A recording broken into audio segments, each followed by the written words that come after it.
Nous voulons à présent ensemble ouvrir la parole de Dieu et nous revenons après le temps de Pâques au livre de Néhémie que nous sommes en train d'étudier, entrer dans le projet de Dieu. Et nous lisons donc le chapitre 10 du livre de Néhémie. Le chapitre 9 était un moment où le peuple de Juda a pris le temps de rappeler son histoire, l'histoire qui était souvent l'histoire des infidélités du peuple de Dieu, mais tout cela dominé par la grande fidélité du Seigneur.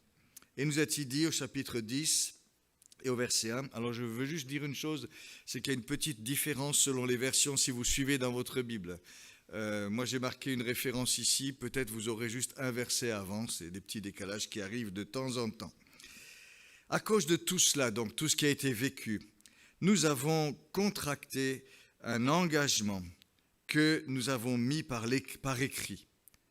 Sur les documents scellés se trouve le nom de nos chefs, de nos lévites et de nos sacrificateurs. Et là, il y a toute la liste de tous les responsables, tous les lévites, tous les chefs du peuple qui ont signé. Et verset 29, le reste du peuple, les sacrificateurs, les lévites, les portiers, les chantres, les Néthiniens et tous ceux qui se sont séparés des peuples étrangers pour suivre la loi de Dieu, leurs femmes, leurs fils, leurs filles, tous ceux qui sont capables de connaissance et d'intelligence, se joignent ainsi à leurs frères les plus considérés d'entre eux. Ils promettent avec serment et jurent de marcher dans la loi de Dieu donnée par l'intermédiaire de Moïse, serviteur de Dieu, d'observer, de mettre en pratique tous les commandements de l'Éternel, notre Dieu, ses ordonnances et ses prescriptions. Nous promettons aussi de ne pas donner nos filles aux gens du pays, de ne pas prendre leurs filles pour nos fils, de ne rien acheter le jour du sabbat et les jours de fête, des gens du pays qui apporteraient le jour du sabbat des marchandises ou des denrées quelconques à vendre, et de faire relâche la 7e année, en exigeant le paiement d'aucune dette. Nous nous sommes imposés aussi des commandements qui nous obligeaient à donner un tiers de cycle par année pour le service de la maison de notre Dieu, pour les rangées de pain, pour l'offrande perpétuelle, pour l'holocauste perpétuel des sabbats, des nouvelles lunes, des solennités, pour les choses consacrées, pour les sacrifices, pour le péché destiné à l'expiation en faveur d'Israël, pour tout ce qui se fait dans la maison de notre Dieu. Nous avons tiré au sort sacrificateurs, lévites et peuples au sujet du bois qu'on devait chaque année apporter en offrant dans la maison de notre Dieu, selon nos familles, à des époques fixes, pour qu'il soit brûlé à l'autel de l'Éternel notre Dieu, comme il est écrit dans la loi. Nous avons promis d'apporter chaque année à la maison de l'Éternel les prémices de notre sol, les prémices de tous les fruits, de tous les arbres, et d'amener à la maison de notre Dieu, aux sacrificateurs qui font le service dans la maison de notre Dieu, les premiers-nés de nos fils et de nos bétails, comme il est écrit dans la loi, les premiers-nés de notre gros et petit bétail, d'apporter aux sacrificateurs dans les chambres de la maison de notre Dieu les prémices de notre pâte et nos prélèvements, des fruits de tous les arbres, du vin nouveau, de l'huile, et de lever la dîme de notre sol aux Lévites. Les Lévites doivent la prendre eux-mêmes dans toutes les villes situées sur les terres que nous cultivons. Le sacrificateur descendant d'Aaron sera avec les Lévites quand les Lévites apporteront la dîme de leur dîme à la maison de notre Dieu dans les chambres de trésorerie. Car les Israélites et les Lévites apporteront dans ces chambres les prélèvements de blé, de vin nouveau, d'huile. Là sont les objets du sanctuaire, se tiennent les sacrificateurs qui font le service, les portiers et les chantres. Ainsi, nous n'abandonnerons pas la maison de notre Dieu.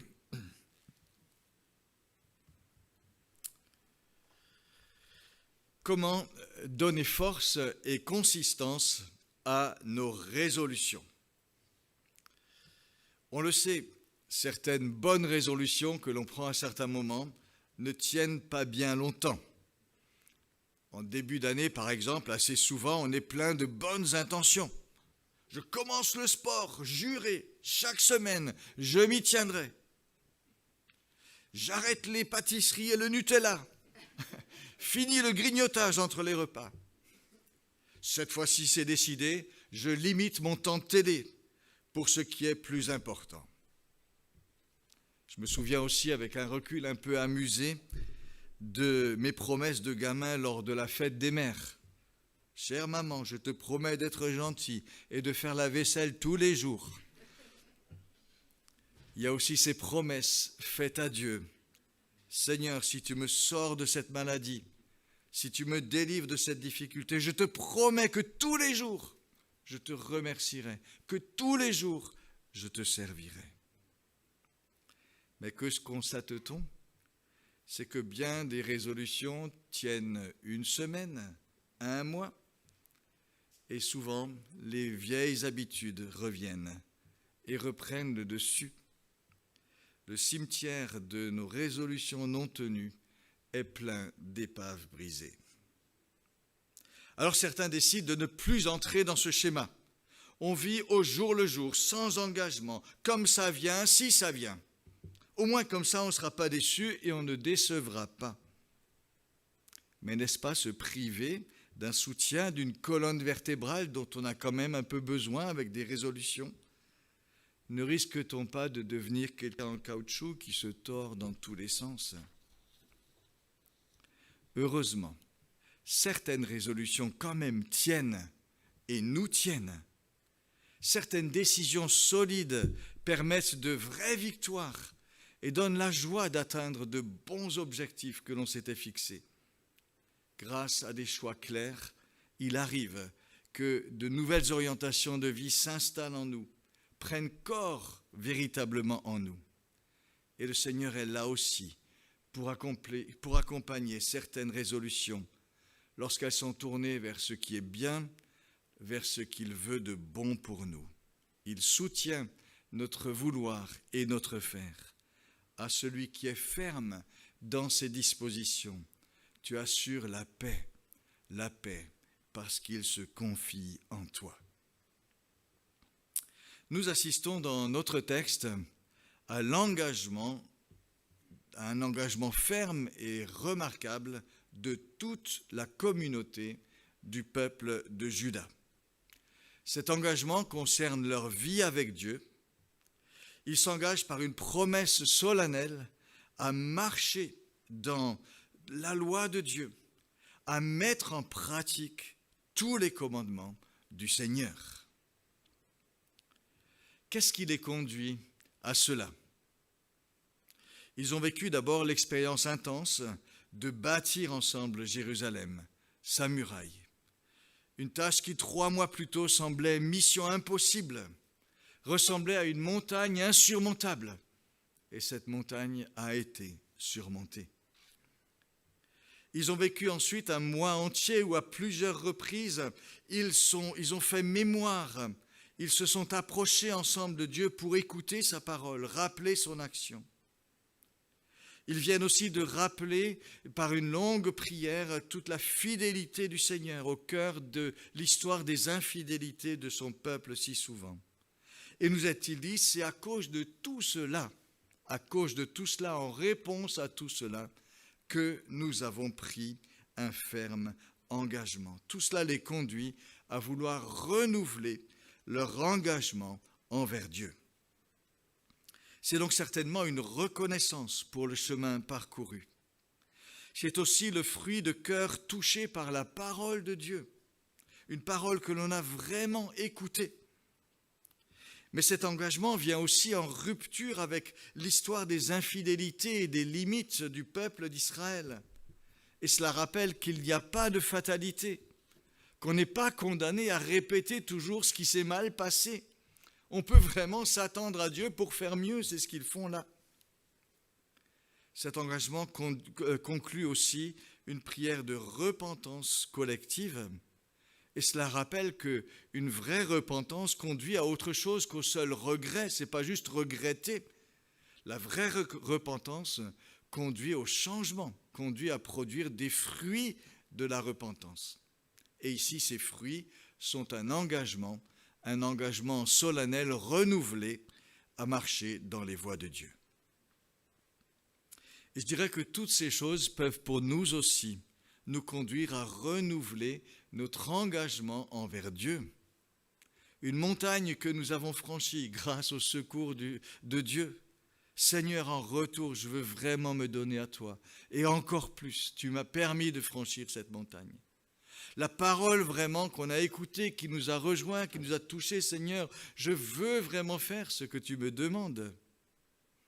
Le refus de la fatalité dans notre vie, Seigneur, tout n'a pas été toujours brillant, mais je ne veux pas me laisser arrêter par cela. La grâce et le pardon reçu. Seigneur, je reçois ton pardon, mais je veux vraiment que ça me conduise plus loin. Je veux vraiment que tu me changes et avec ta force, je veux m'engager sur ce chemin-là. Saisissons toutes ces occasions pour faire le point, pour aller plus loin. C'est vrai qu'on s'engage une fois pour toutes lorsque l'on ouvre sa vie avec Dieu. C'est un engagement qui est pris vraiment sérieusement une fois pour toutes. Mais cet engagement, il faut le réactualiser encore et encore. Et c'est ce que fait le peuple ici. Nous voyons donc toute une communauté qui s'engage. Mais en même temps, cet engagement est un engagement personnel. Chacun s'implique. On y veille. Et d'une façon très officielle même. Vous avez vu, des documents sont écrits. Ces documents vont être signés nominativement. Je n'ai pas lu toutes les signatures, mais je les ai quand même comptées dans le texte. Il y en a 85. 85 noms de personnes qui ont signé cet engagement, véritablement. C'était public. Ce document est scellé ensuite, cela officialise les choses pour dire c'est vraiment du solide. On est loin d'une démarche en catimini juste dans le secret du cœur. La décision du cœur s'affirme, s'extériorise. Et la Bible valorise ces engagements clairs, ces engagements personnels, qui viennent du cœur bien sûr, mais qui ne restent pas juste enfouis au fond du cœur, qui savent aussi se manifester. C'est ce que manifeste la pratique très courante dans la Bible des alliances. Souvent, on voit des gens qui font alliance. Et une alliance, c'est vraiment un engagement clair, un engagement choisi, volontaire, mais un engagement qui a un contenu, mais un engagement qu'on choisit vraiment de concrétiser par une parole en disant « je m'engage » et souvent avec un signe extérieur, un document, une pierre, un repère. Même Dieu, lorsqu'il fait alliance, s'engage de cette façon-là. Il donne des signes de son action, il promet. Il y a des documents d'alliance, des promesses faites par Dieu par lesquelles lui-même s'engage. Le baptême est du même ordre. Ce qu'on croit dans son cœur, on en témoigne par sa bouche dans un acte public. Le mariage, pareillement, est une alliance, un engagement clair qu'on prend bien sûr du fond de son cœur parce que l'on aime, mais que l'on exprime aussi parce qu'on n'a pas peur de le rendre public, on veut même que ce soit public. Dieu a fait alliance avec nous par la mort et la résurrection de Jésus. Et ces signes forts sont vraiment son engagement envers nous, sur lequel il ne reviendra pas. Et nous en faisons mémoire lorsque nous célébrons la scène, selon ce que Jésus nous a prescrit. Ici donc, on voit tout le peuple qui s'engage. Les responsables sont vraiment les premiers à signer, qu'il s'agisse de Néhémie le gouverneur, qu'il s'agisse d'autres chefs, des Lévites ou des sacrificateurs. Il est question aussi du reste du peuple qui s'engage. Et vraisemblablement, ils ont plutôt, eux, participé par une promesse orale. Ils ne sont pas allés tous signer devant sur la tribune. On mentionne en particulier ceux qui se sont séparés des peuples étrangers, qui s'engagent aussi, avec toute leur famille, nous est-il dit. Il s'agit là de personnes qui sont issues des peuples voisins, du voisinage de Juda, et qui ont intégré le peuple d'Israël, qui ont adopté sa foi. Et c'est pour ça qu'on dit qu'ils se sont séparés des peuples étrangers. Ils ont adopté sa foi. Et le livre d'Esdras emploie la même expression clairement dans ce sens-là. Ils sont accompagnés de leur famille, ils font partie de la communauté d'Israël. Et c'est pour ça qu'ils sont séparés des peuples étrangers. Et ils ont décidé de suivre le Seigneur, d'accomplir ses commandements. Cela montre qu'Israël n'était pas fermé aux autres nations. Il y avait place pour les accueillir, mais la condition était que, comme Ruth autrefois, ils disent « Ton Dieu sera mon Dieu et ton peuple sera mon peuple ». Et les voici donc qui, tous ensemble, renouvellent leur engagement envers Dieu. Et devant cela, nous sommes questionnés quand même, nous aussi, en disant mais où est notre engagement? Où est mon engagement? Où en est mon engagement avec Dieu? Est-ce que nous croyons juste un petit peu vaguement? Est-ce que nous croyons juste en Dieu? Ou est-ce que cette foi nous conduit plus loin, à nous engager à vivre avec lui, à nous engager à suivre le Christ, à suivre son enseignement, son exemple? Être vraiment chrétien, c'est bien sûr croire que Dieu existe, que Jésus est mort et ressuscité pour nous pardonner et pour nous donner la vie éternelle. Mais c'est aussi vraiment ouvrir authentiquement notre vie à Dieu. C'est vraiment vouloir le suivre, lui obéir, être formé par lui, accepter qu'il nous dirige et le vouloir profondément, le vouloir pratiquement, concrètement. Dire en quelque sorte au Seigneur, écoute Seigneur, c'est toi le patron, c'est toi le boss. Dans tous les secteurs de ma vie, sans rien cacher.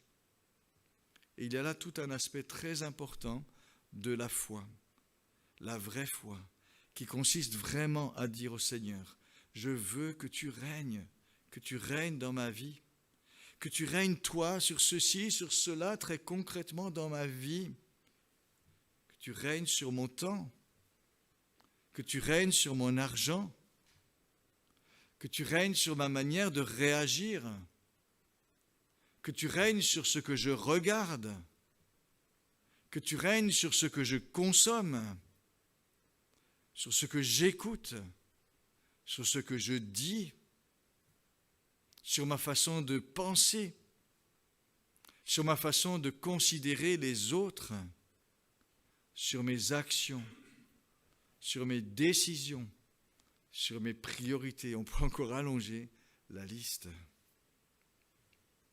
Alors peut-être que ce matin, nous sommes venus à ce culte en disant « Je crois en Dieu, c'est bien, je suis content ». Oui, c'est bien. Mais croire en Dieu véritablement, c'est vraiment lui ouvrir notre vie, authentiquement, sincèrement. Et si nous ne l'avons pas fait encore, faisons-le vraiment. C'est la plus belle chose qu'on peut faire que d'ouvrir notre vie à Dieu. Règne sur ma vie. Sois vraiment mon Dieu. Sois vraiment le Seigneur de ma vie. Mais si nous avons déjà fait cette démarche d'ouverture à Dieu, je me permets quand même de nous demander, mais quand est-ce que nous l'avons renouvelé la dernière fois? Quand est-ce que nous l'avons renouvelé la dernière fois? Est-ce que nous le renouvelons régulièrement, ce don de nous-mêmes à Dieu? Comme je l'ai dit, on ne peut pas vivre toute une vie sur un engagement passé. C'est vraiment régulièrement qu'il faut le faire, le refaire. Quand avons-nous renouvelé notre engagement de Dieu dans un domaine ou dans un autre, ou globalement la dernière fois?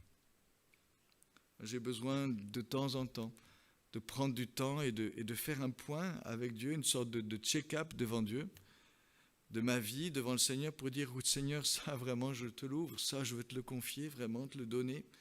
Là j'ai besoin que tu agisses dans ma vie aussi. Quand avons-nous renouvelé notre engagement envers Dieu la dernière fois? Sur quoi porte l'engagement que nous voyons ici autour de Néhémie? Quel est son contenu? Il y a d'un côté un aspect général, très englobant, et il y a ensuite des dispositions particulières qui ont été prises en relation avec la situation particulière, précise, que vivait le peuple de Jérusalem.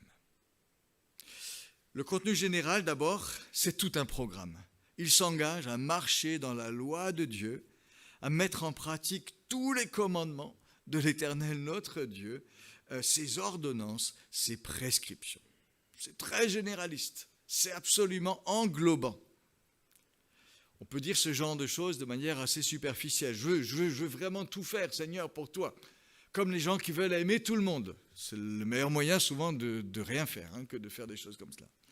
Ça ne mène pas bien loin. Mais si c'est dit vraiment sérieusement, là quand même ça engage de manière assez conséquente tous les commandements du Seigneur, ses ordonnances, ses prescriptions. La force d'un tel engagement, c'est vraiment qu'il ne fait pas de sélection. Quand on dit je veux obéir à tous tes commandements, ça veut dire je ne veux pas faire de sélection. On s'ouvre à la volonté de Dieu dans tous les domaines. Tout ce que Dieu dit, tout ce que Dieu demande, on veut être prêt à l'accomplir. Que ça nous plaise ou que ça nous plaise moins au début. Que ça nous arrange ou que ça nous bouscule. Ne pas faire de sélection. Dire cela sérieusement conduit aussi, me semble-t-il, à venir régulièrement à la parole de Dieu dans un esprit d'écoute et d'obéissance. D'écouter vraiment le Seigneur pour dire « Seigneur, mais qu'est-ce que tu veux pour moi ? Parle, ton serviteur écoute, je veux marcher dans tes voies. » Écouter aussi toute la parole de Dieu et pas juste nos petites préférences. Et cela laisse aussi vraiment le champ libre à Dieu pour agir dans notre vie. Le champ libre à sa parole, le champ libre à son esprit. Et c'est pour cela vraiment que nous avons besoin de ces formules larges. Ces formules larges pour dire au Seigneur, je ne veux pas faire de sélection, je veux vraiment être à ton écoute. Et je veux vraiment te laisser le champ libre dans toute ma vie. On a besoin de ce genre de paroles et d'attitudes. Ça permet à Dieu de bousculer nos schémas, nos priorités, nos petites préférences, qu'elles soient théologiques, qu'elles soient pratiques. Ça nous laisse ouverts au Seigneur. Ayons vraiment à cœur ce genre d'engagement, d'ouverture à Dieu qui est large, qui ne fait pas de restrictions. Même si ensuite, bien sûr, il faudra le concrétiser. Mais après cette orientation générale, nécessaire, l'engagement du peuple de Juda précise un certain nombre de mesures plus spécifiques.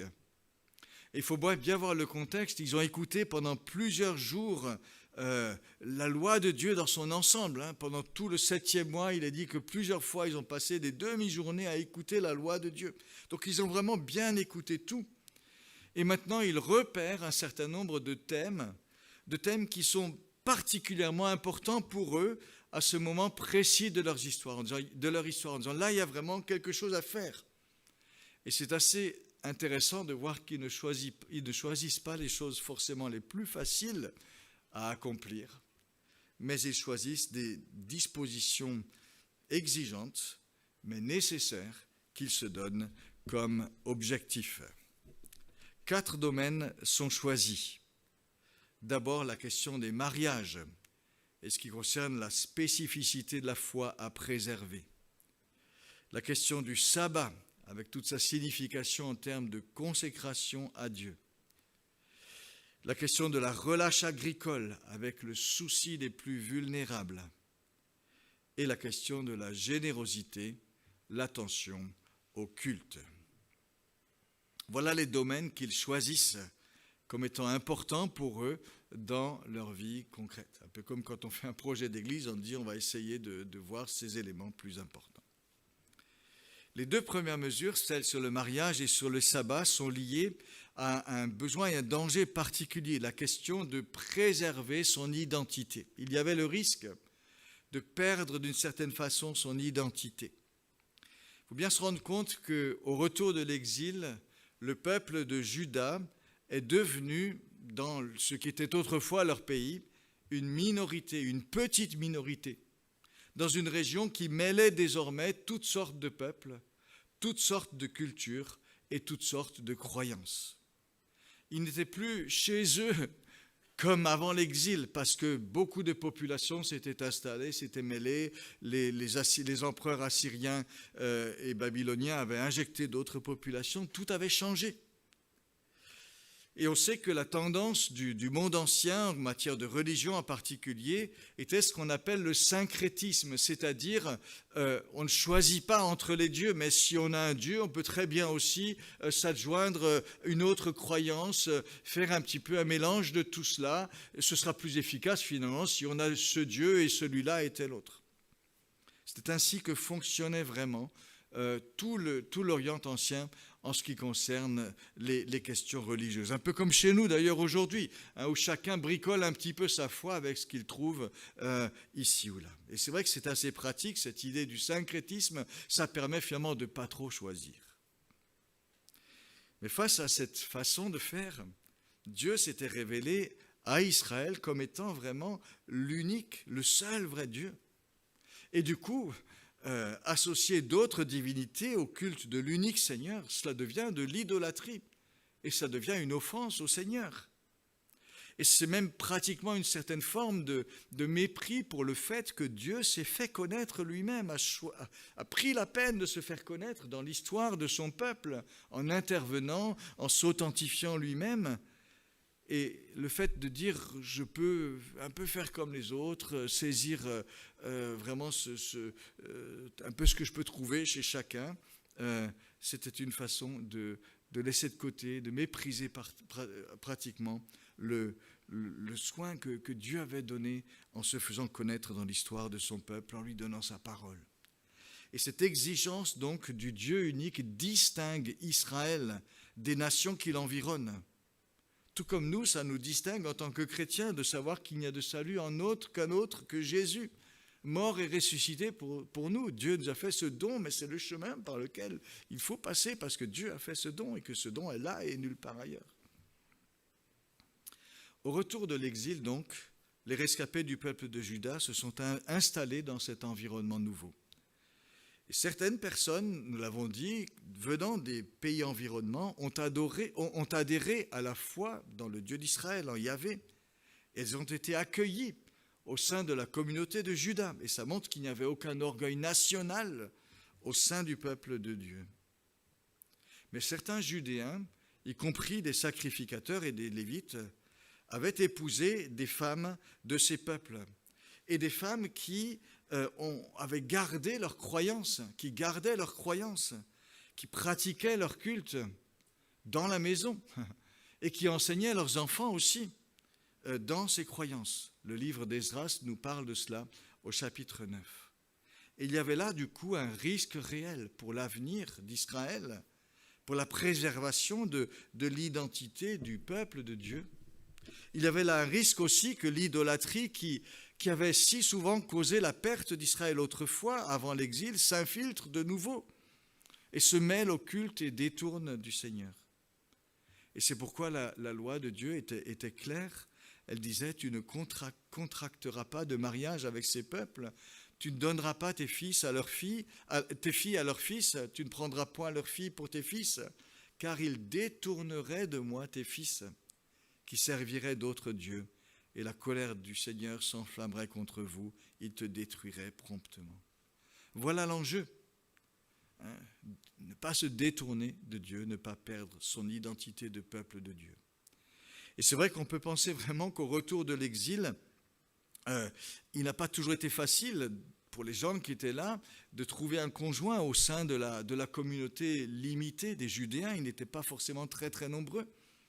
Et certains ont été donc du coup tentés de mettre en quelque sorte au second plan cette question de la foi et de dire que finalement c'est pas si important que cela, qu'on pourra toujours faire. Avec la cassure et les limites que cela implique, bien sûr, lorsque cet essentiel qu'est la foi n'est pas partagé au sein d'un couple ou d'une famille que l'on fonde, avec aussi la priorité que signifie un tel choix. La foi est mise au second plan. Au second plan, on accepte d'avance certaines limites.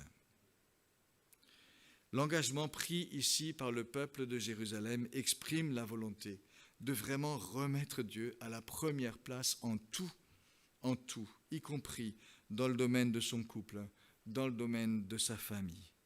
Et c'est important pour nous d'avoir ce même souci, cette même vigilance. C'est aussi le souci de garder vraiment la foi du peuple de Dieu indemne de toute idolâtrie, de toutes les corruptions de l'idolâtrie. Et nous savons en tout cas que nous aussi, nous avons à nous préserver de bien des idoles. Alors, ce n'est pas forcément des divinités de tous ordres, mais voilà, nous, nos idoles, à nous, dont il faut se préserver, c'est le matérialisme, c'est l'argent à tout prix, c'est les loisirs et le divertissement qui prennent toute la place, c'est la recherche de l'approbation des autres à tout prix, ce genre de choses-là. Nous aussi, on doit se préserver de ces choses-là. Préserver donc l'identité du peuple de Dieu. Et ici, le domaine des mariages était vraiment un domaine bien particulier. Et ça reste un élément central de la structure de notre vie, de notre société. La même logique de préserver vraiment son identité s'applique à la question du sabbat. Là aussi, c'est quelque chose de spécifique que Dieu avait donné à son peuple et qu'il s'agissait vraiment de préserver pour garder son identité. Dieu, dans sa parole, a institué le jour du repos comme un jour à lui consacrer à lui, ce que nous faisons aujourd'hui, tout en se libérant de son travail et en goûtant le bienfait d'une vraie respiration. Et ce commandement du sabbat est vraiment le commandement le plus généreux qui existe. Tu ne vas pas travailler pendant un jour, c'est vraiment ça, un commandement généreux. Un bienfait voulu aussi pour tous, les hommes, les femmes, les serviteurs, les gens libres, les esclaves, ceux qui peinent, qu'eux aussi puissent respirer, et même les animaux, qu'il y ait une respiration pour tous, l'intention du commandement de Dieu. Mais c'est aussi une affirmation que l'humain prime sur le travail, et que l'humain prime sur l'économique. Il ne s'agit pas de vouloir absolument toujours travailler, toujours gagner. Il y a un moment donné, l'humain prime là-dessus. Il faut préserver ce que l'on est. Un beau commandement. Mais en même temps, arrêter de produire et arrêter de faire du commerce le jour du sabbat, c'était aussi un choix qui coûtait, un choix à faire, un choix qui coûtait où on affirmait sa différence. Les gens qui étaient là autour de Jérusalem, qui entouraient le peuple de Jérusalem, eux, ils continuaient à faire leur commerce. Ils continuaient à proposer leurs produits. Et s'arrêter voulait dire abandonner une part de marché un jour sur 7. C'est comme ça ce que ça voulait dire pour le peuple de Jérusalem. Il leur fallait aussi faire confiance en Dieu pour préserver ce jour-là, de ce point de vue-là. Mais c'était là ce que Dieu demandait. Et ce que Dieu demandait pour soi-même, ce qu'il demandait aussi pour les autres, avoir le souci des autres, du repos de chacun. Et cela voulait dire, et ceci malgré les logiques économiques. Et cette disposition rappelle vraiment que l'humain et le spirituel priment et doivent primer sur simplement le profit et sur l'économique. S'arrêter pour Dieu, s'arrêter pour se ressourcer, compte plus que travailler plus pour gagner plus. Et nous avons aussi à vivre et à faire entendre ce même message. Les logiques de produits et de profit veulent tout envahir. On a beaucoup de projets de loi pour dire qu'il faut qu'on puisse faire du dimanche un jour comme les autres. Nous avons 6 jours pour travailler. Nous avons 6 jours pour acheter. Apprenons à préserver des respirations où nous prenons du temps pour Dieu, où nous prenons du temps pour nous-mêmes, où nous veillons aussi au bien-être des autres. C'était le deuxième point, préserver donc son identité au travers de cette loi que Dieu avait donnée et cette règle de vie importante, structurante que le Seigneur laisse. Troisième souci qui est identifié, c'est le souci des plus vulnérables. Et la loi de Dieu institue aussi des mesures particulières envers les personnes plus vulnérables. Une année sur 7, la loi de Dieu invitait à laisser les récoltes à la disposition des personnes économiquement plus faibles. Une année sur 7 aussi, la loi de Dieu demandait qu'on annule les dettes pour éviter que quelqu'un rentre dans un cycle d'endettement permanent dont on ne se sort pas, ce que justement nos Sofinco et trucs de crédit essayent vraiment de cultiver à outrance. La loi de Dieu, elle disait stop, tous les 7 ans, on remet les compteurs à zéro pour que personne ne soit pris dans ces choses-là, dans ces engrenages-là. Ainsi s'exprimait vraiment ce souci des plus vulnérables, mais avec des mesures très concrètes prises en leur faveur. Laisser les champs et puis remettre les dettes. Il semble qu'on a eu beaucoup de mal à appliquer ces lois dans l'histoire d'Israël. Quand on s'approchait de l'année de la remise des dettes, plus personne ne voulait prêter de l'argent aux autres parce qu'il n'avait pas envie de perdre l'investissement, vous voyez, ce genre de choses-là. Et c'est vrai que ça avait un vrai coût. Ça avait un vrai coût. Aujourd'hui, avec la pandémie, on vit la solidarité, hein, c'est beau ce qu'on fait. Mais qu'est-ce qu'on fait pour vivre la solidarité aujourd'hui? On crée de la dette, c'est-à-dire on va faire payer aux générations à venir ce qui nous permet de nous débrouiller aujourd'hui. Les milliards qu'on distribue aujourd'hui. Ici, le souci des plus vulnérables implique que l'on donne quelque chose de soi-même. C'était ça vraiment, la loi de Dieu. Et je dirais juste en parenthèse, si jamais il y avait un impôt pour faire face à tout ce qui a été distribué, moi ça me paraîtrait juste. Petite parenthèse à fermer, pour qu'on ne part pas sur l'idée de dire le ciel nous tombe dessus si jamais on est amené à avoir un peu de solidarité concrète. En tout cas, le peuple de Jérusalem a intégré cette solidarité envers les plus fragiles comme étant l'une des vigilances prioritaires pour lui dans cette étape de vie qui était la sienne. Et je dirais que c'est une priorité à nous donner nous aussi. C'est un axe majeur lorsqu'on veut penser à une doctrine sociale de l'Église, savoir donner priorité aux plus vulnérables. Le souci des plus vulnérables implique que l'on donne quelque chose de soi-même. Ça, c'est vraiment le sens de la loi de Dieu. Que l'on donne quelque chose de soi-même, qu'on sache donner de son temps, peut-être pour des personnes qui ont besoin d'être accompagnées, que l'on donne de son argent, que l'on puisse donner de son aide. Pensons-y en tout cas, lorsque Dieu place sur notre chemin des personnes en situation précaire, en situation incertaine. Les aider quand on le peut est un privilège. Et nous sommes alors en tout cas au diapason avec notre Dieu, le souci des plus vulnérables. Et puis dernier point, le souci du service et de l'œuvre de Dieu. Et vous avez vu comment dans ces dispositions, ils ont vraiment veillé à ce que le service du temple, tout ce qui concerne le culte, puisse être très précisément pourvu. Et là aussi, le souci est très concret. Vous avez vu comment il est question de veiller à tout. On note tout, les fêtes, les sacrifices, le bois, les pains, les sacrificateurs, les lévites. Tout est bien marqué. On veille à ce que tout soit pourvu. Comme quand dans une église on fait un budget, on essaie de veiller à ce que tout puisse être pourvu. Mais comment va-t-on pourvoir à tous ces besoins du peuple de Dieu et dans quel état d'esprit? Je note deux choses simplement. Ils font le choix de donner régulièrement avec une discipline librement choisie. Ils choisissent de donner avec une discipline librement choisie. Il y a une expression très intéressante. Il est dit « Nous nous sommes imposés des commandements qui nous obligeaient ». Il ne s'agit pas ici de commandements de la loi de Dieu. Nous nous sommes imposés des commandements qui nous obligeaient. Ce qui veut dire qu'ils ont choisi de se donner des règles de conduite parce qu'ils avaient le souci de pourvoir avec régularité aux besoins du service de Dieu. Et je trouve qu'il y a dans cette expression un très bel équilibre entre liberté et régularité. Un équilibre entre liberté et régularité. On s'impose une régularité dans sa générosité, parce qu'on veut la prendre au sérieux. On ne veut pas juste que la générosité soit improvisée, si ça me chante, quand ça vient.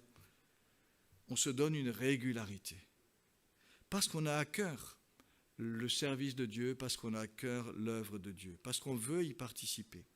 Et il me semble que c'est un beau modèle de sérieux et de responsabilité.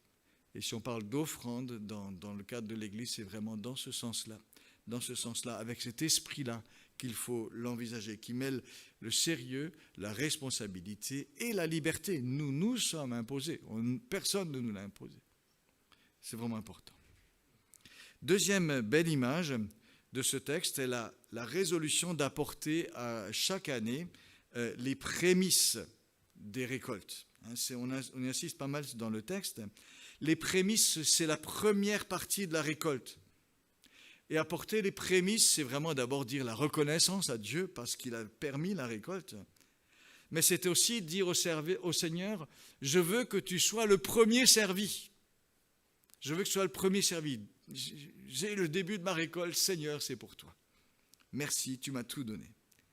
Et je dirais que ça aussi, c'est un bel état d'esprit à cultiver dans notre reconnaissance à Dieu et dans notre pratique de la générosité. Essayez de ne pas dire, Seigneur, je te donnerai quelque chose s'il reste quelque chose à la fin du mois.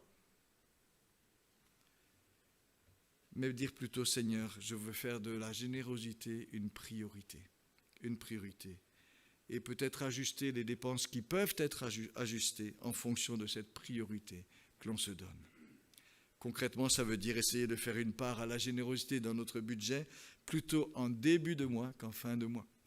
Pour dire, Seigneur, j'aimerais que ce soit toi qui sois vraiment le premier servi. Tout cela est appelé à se faire, bien sûr, dans la liberté, dans une pleine responsabilité en tenant compte des moyens de chacun, mais voilà. On remarquera quand même que tout cela est sérieux, mais que cela reste volontaire.